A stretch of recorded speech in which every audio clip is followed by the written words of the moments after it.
గురుగారు తదుపరిగా మిథున రాశి గురించి వివరించండి. మిథున రాశి వారు 2024 సంవత్సరంలో అందరూ పోలీస్ స్టేషన్లు కోర్టులు ఎక్కారనమాట. సో ఈ గురుడు వ్యయ స్థితిగతులు అవడం దీనికి కారణం.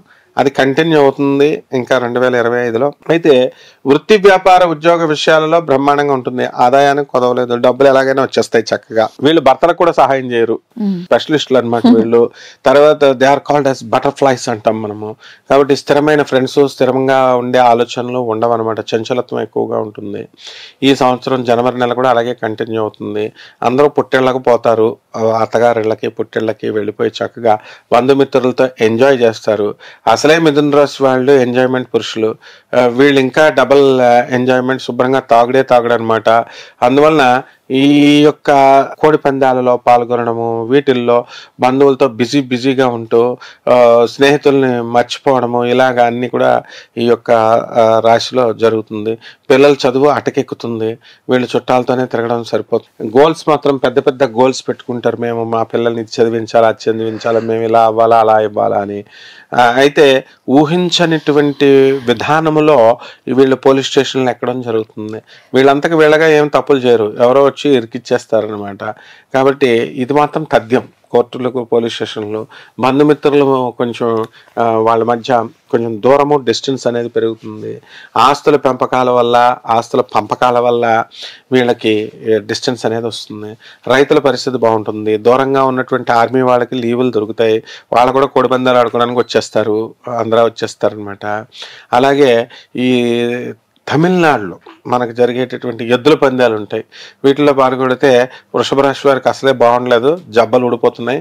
అక్కడికి వెళ్ళి ఆటలలో ఊడితే ఏ కాలు జబ్బలు ఊడిపోతాయి అనమాట. అవి ఎద్దులతో ఆ యొక్క ఫెస్టివల్లో ఉరస్ ఏదో అంటారు, అటువంటి ఫంక్షన్స్లో వీళ్ళు పాల్గొకూడదు.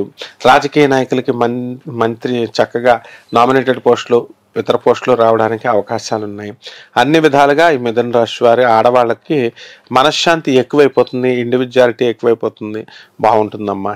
రైట్. దీనికి పరిహారాలు ఏమైనా ఉన్నాయా బాలేని వాళ్ళకి? ఈ యొక్క మిథున రాశి వారికి ఎవరికైతే బాగుండలేదో అటువంటి వాళ్ళంతా కూడా గురు జపం చేసుకోవాలా, గురు స్తోత్రాలు చదువుకోవాలా. గురువుకు కిలోంపావు ఈ యొక్క శనగల్ని పసుపు రంగు వర్ణంలో ఉన్నటువంటి బట్టలనిచ్చి మనం గురువారం నాడు చక్కగా ఎన్ని గంటలకి చేయాలంటే కరెక్ట్గా తెల్లవారుజాము 3 గంటలకి దానం చేయాలి. 3 గంటలకు చేయలేనటువంటి వాళ్ళు పంతులు గారులు భయపడతారు. అందుకని కనీసం 6 గంటల కన్నా దానం చేసుకుని శుక్రుడు హోరాలో చేసుకున్నట్లయితే చాలా బాగుంటుంది. అలాగే వీళ్ళకి గాణగాపురం వెళ్ళి దత్తాత్రేయ స్వామి వారి యొక్క దర్శనం చేసుకోవాలా. శ్రీ గురు చరిత్రని వీళ్ళు చక్కగా చదువుకోవాలా. రోజు పారాయణ కనుక చేసినట్లయితే బాగుంటుంది. అండ్ దత్తాత్రేయ స్వామి వారి దేవాలయాలకు వెళ్ళి ఇంట్లోనే దత్త ప్రదక్షిణలు ఇలాంటివన్నీ కూడా చదువుకుంటే బాగుంటుందమ్మా. థ్యాంక్ యూ అమ్మా.